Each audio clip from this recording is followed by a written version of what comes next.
Sarah was a busy working mom with two kids, a full calendar, and just $3,000 in savings. Today, she's grown that to $180,000, her path to financial independence, without giving up bedtime stories or school runs. Here's how she built serious wealth while raising kids. Back in 2017, Sarah earned $58,000 a year as a marketing manager.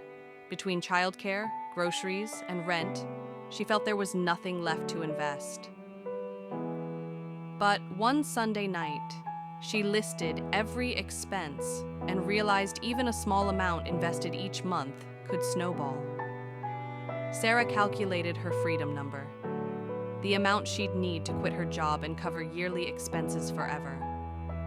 $45,000 in annual costs times 25 gave her a target of about $1.1 million. That clear goal made saving feel exciting, not restrictive. Next, she automated a chunk of every paycheck. Even on mornings filled with lost shoes and spilled cereal, her investments happened without thinking. Starting with just $300 a month, she slowly increased to $1,200 as promotions and side projects grew her income. But Sarah wasn't perfect. Early on, she chose expensive managed funds that charged 1.2% fees instead of low-cost index funds.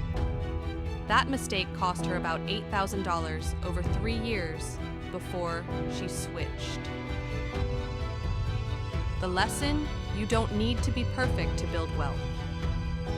When the market dipped in 2020, Sarah's balance fell from $125K to $95K. Instead of panicking, she stayed invested, even upping contributions while the kids napped. That decision alone added tens of thousands when markets recovered. Sarah's success wasn't about perfect timing or extreme sacrifice. For women building financial independence, she set a clear target.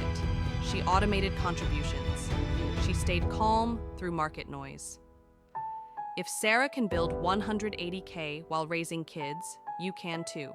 Financial independence for women starts small, stays consistent, and lets time work its magic. Which strategy will you try first?